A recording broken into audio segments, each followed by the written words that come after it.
Isso é mentira, foi. Olha aí, ó. Mentira o quê, Bernardo? Se você não soube responder, você não soube. Lê aí pro senhor ver.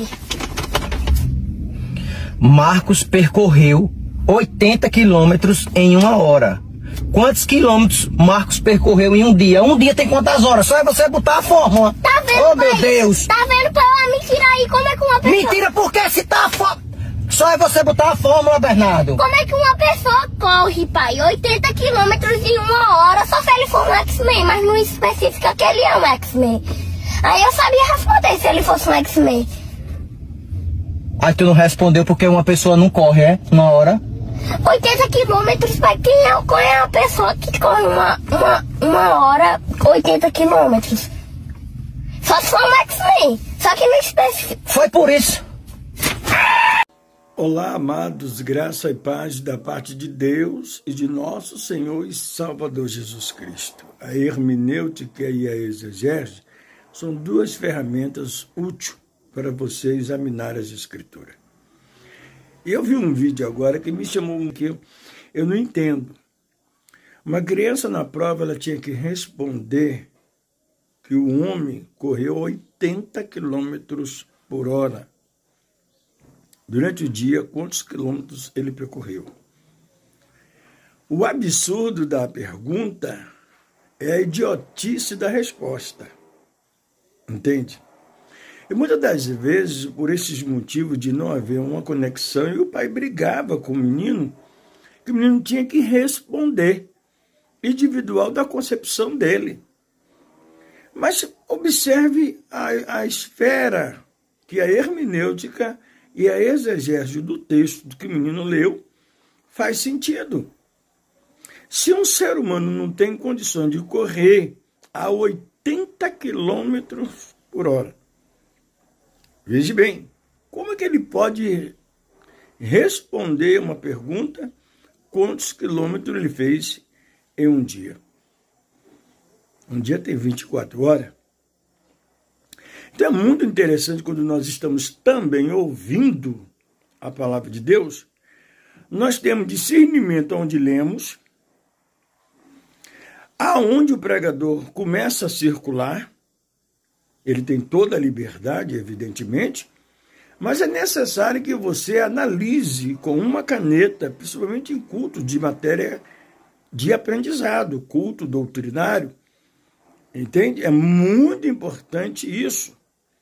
Em qualquer lugar, seja pelo rádio, seja pela televisão, você tem que pegar uma canetinha, um pedaço de papel e escrever o que tu está ouvindo, porque a memória muitas das vezes dá aquele estalozinho. Eu acabei de ouvir agora e posso mencionar diferente, mas é muito interessante que você faça um exame para você entender o que você está ouvindo e vendo, e aonde você também está. Isso é uma narração que fica memorizada.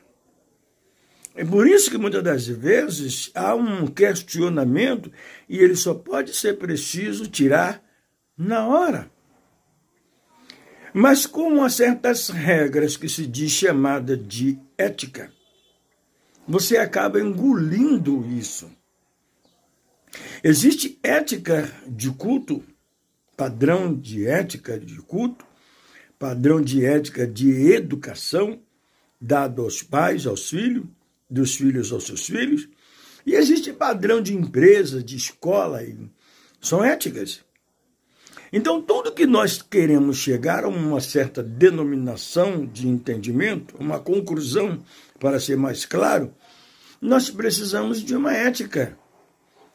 E uma vez repreendendo uma certa pessoa, chamando a atenção de um comportamento inapto, aconteceu que eu fui taxado como problemático. Se parecia um troféu, né, para quem está titulando, não, mas não é não. Quem titulou estava tentando diminuir a capacidade do meu entendimento.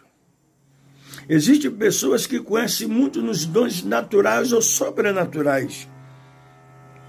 Existe gente que crê no natural e no sobrenaturais. Mas quando ele se depara pessoalmente, ele não tem coragem pelo seu próprio espírito, não estou falando pelo espírito divino, pelo seu próprio espírito, o seu entendimento, a sua faculdade de raciocinar, entender que está falando com uma pessoa que tem entendimento.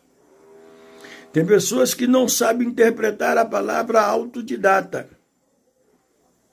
Interpreta de uma maneira como se fosse uma coisa impossível de se acontecer.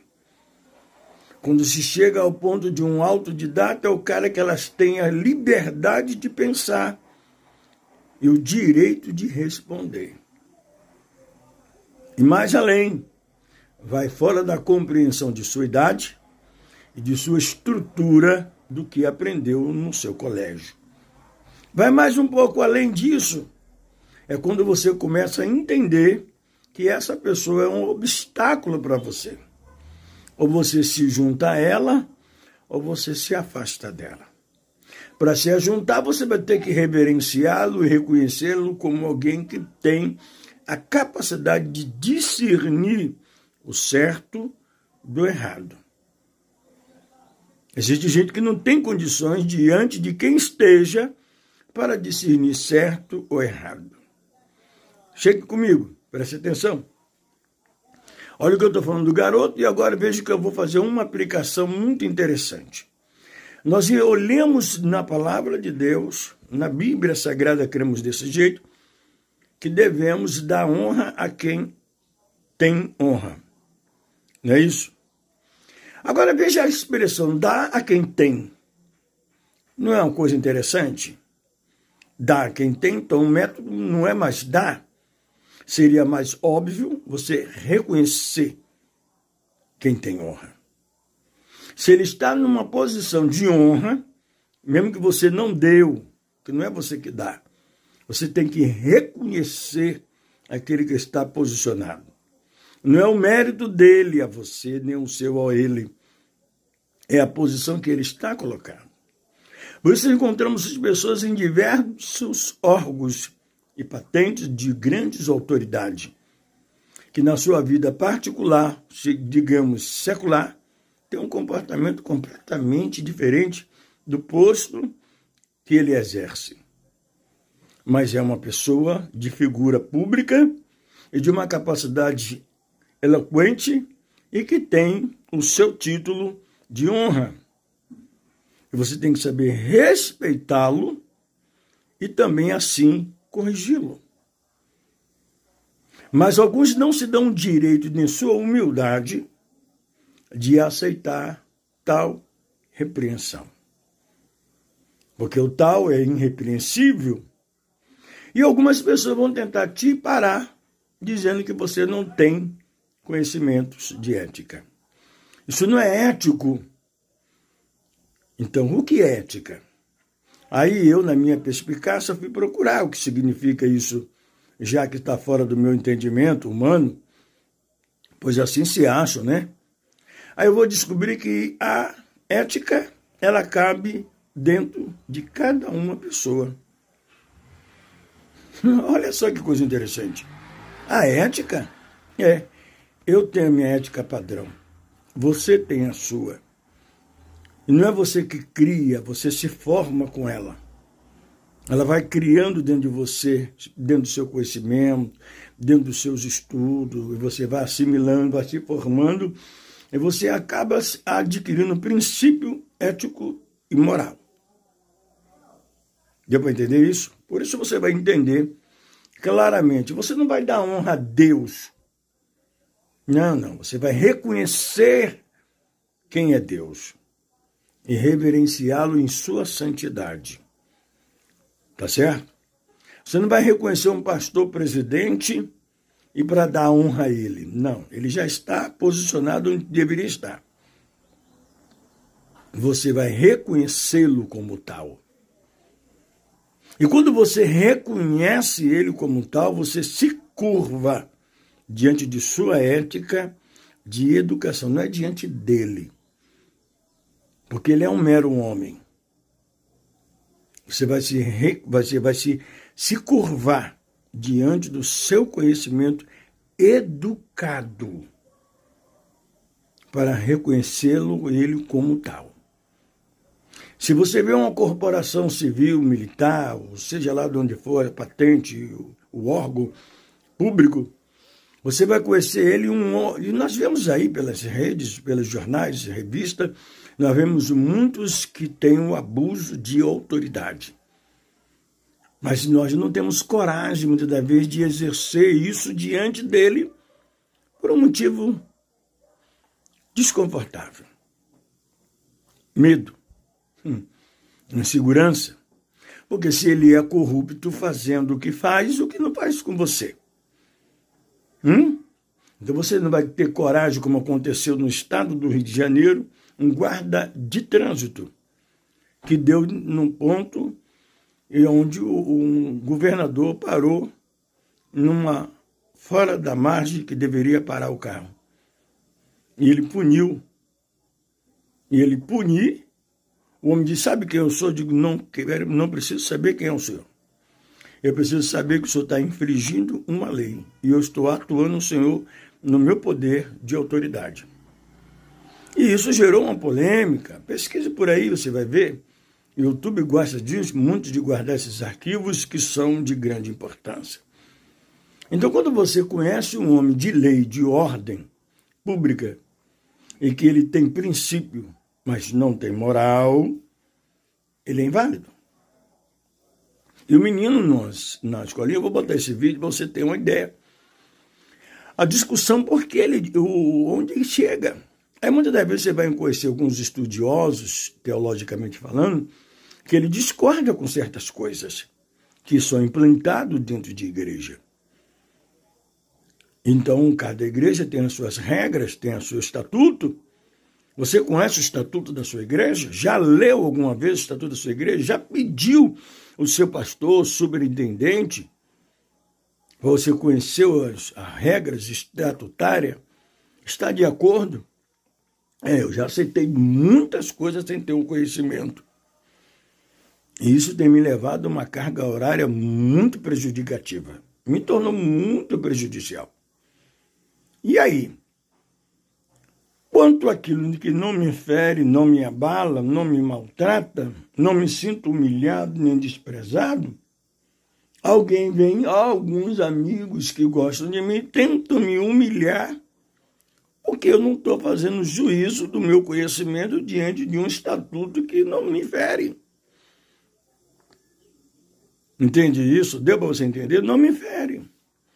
Quando me ferir, eu conheço os meus direitos, tomo posse dele e pronto. Ou saio ou entro. Você está me entendendo? Assim também são letras de músicas espalhadas pelo mundo inteiro. Em que se você for conferir lendo a Bíblia, pelo menos no manual de regra da fé em Cristo, você vai entender que você está participando de uma idolatria que você protesta. Então faça isso, examine as Escrituras, porque vós cuidaste ter nela a vida eterna. E são ela, disse Jesus, que de mim testifica. Está escrito. É só você ler, você examinar. Então nem tudo que você olha, você vai discernir pela aparência. Recentemente eu estava cavando um buraco. E eu dei graças a Deus porque é coisa para se rir quando a gente começa a fazer uma reflexão. Um chega para você pregando e diz que Paulo, para não ser pesado aos irmãos,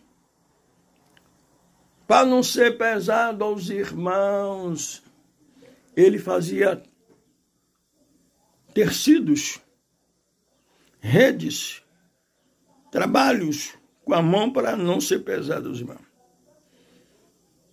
Poxa, tem cada interpretação muito diferente do que se diz. Aí você passa a ver o irmão trabalhando. Não importa o trabalho, mas você critica ele do mesmo jeito. Olha, fulano todo sujo.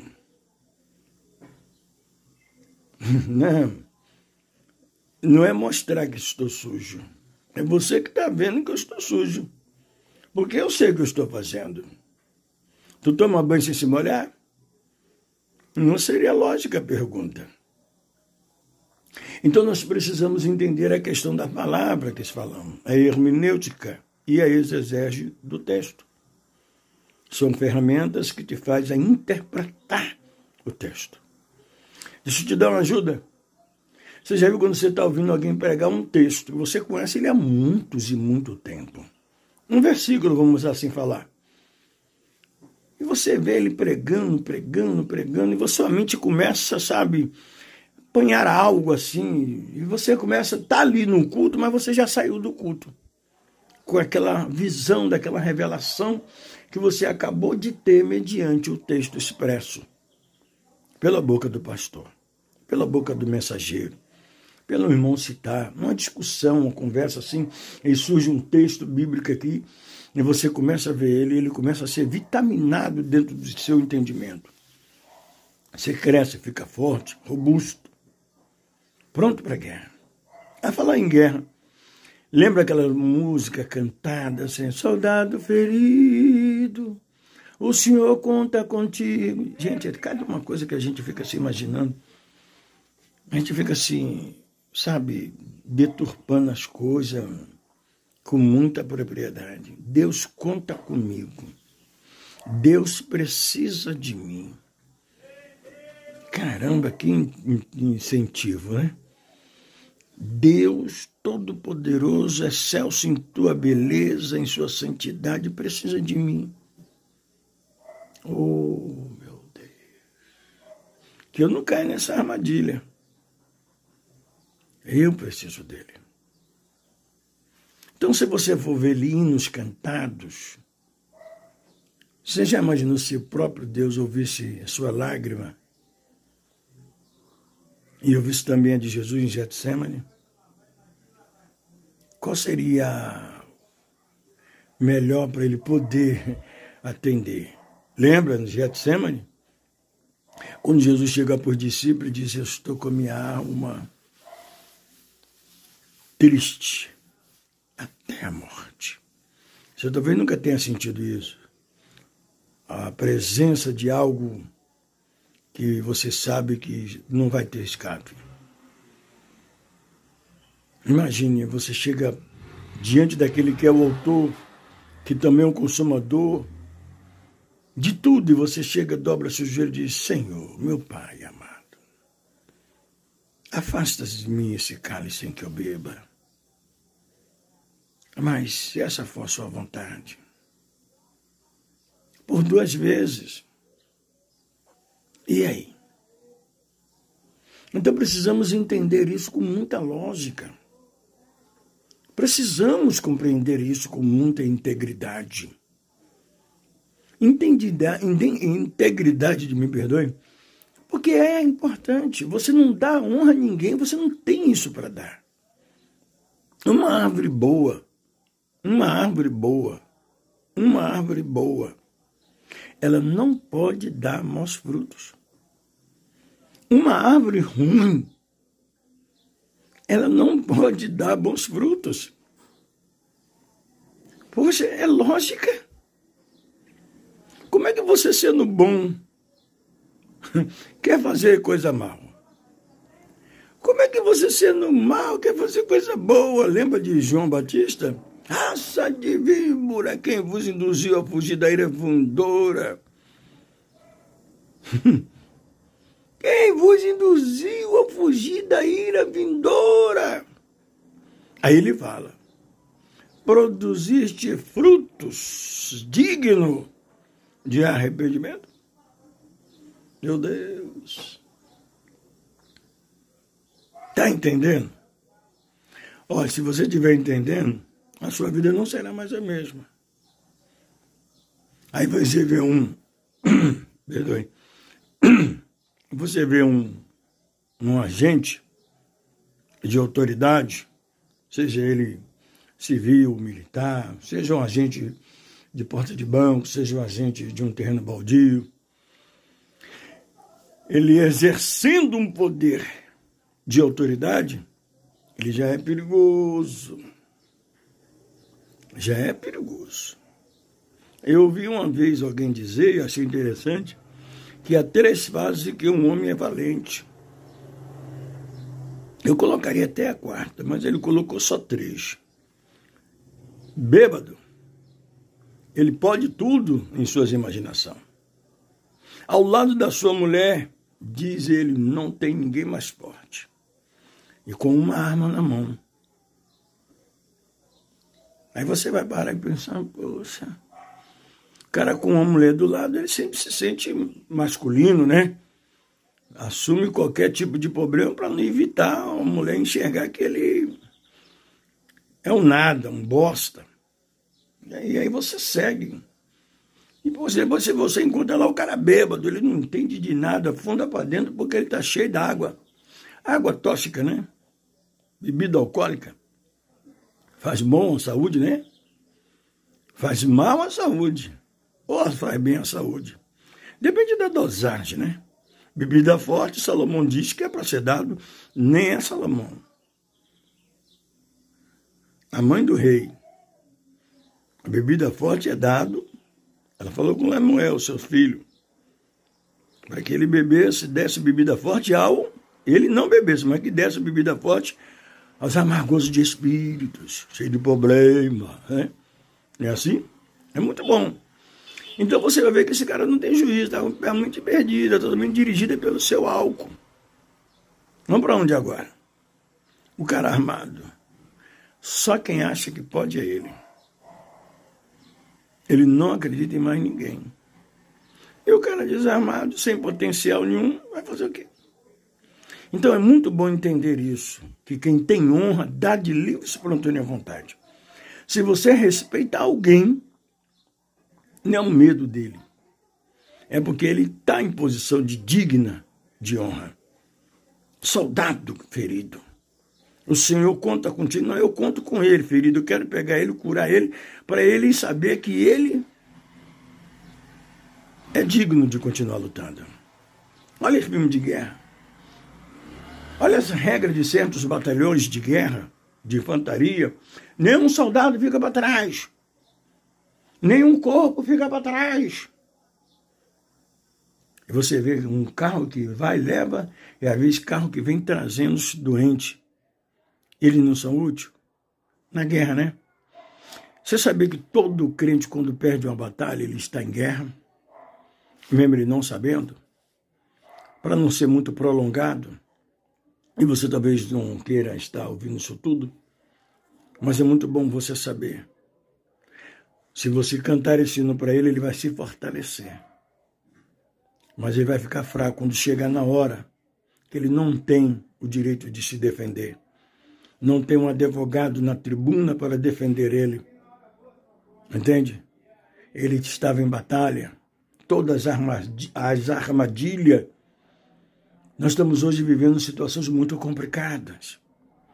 Hoje muita gente está usando a rede social para poder fazer podre. E o pior de tudo, irmão contra irmãos. Um querendo levantar o podre do outro. Ministério contra ministério. Meu Deus, isso não está certo. Nós temos que divulgar, nós fomos chamados para divulgar o Evangelho. A nossa obrigação é divulgar o Evangelho. Nos cultos doutrinários é para ensinar. Num culto de libertação, como se diz, agora são tantos a titologia de oportunidades de cultos, mas que tem o seu tema, tem que seguir a regra do padrão do tema. Vamos fazer o que nos é dado a fazer. Vamos fazer com amor, fazer com carinho. Vamos contribuir segundo o propósito que tem no seu coração. Tá certo? Forte abraço. E lembrando a você, se um homem corre a 80 km por hora, quantas horas ele faz em um dia? Quantas horas ele faz em 24 horas? É um dia, tá certo? Pensa aí, deixa aí nos comentários, que eu acredito que você tem uma resposta. Lembrando isso, dê honra a quem tem honra. Porque se esse cara corre 80 quilômetros em um dia, esse cara é bom demais.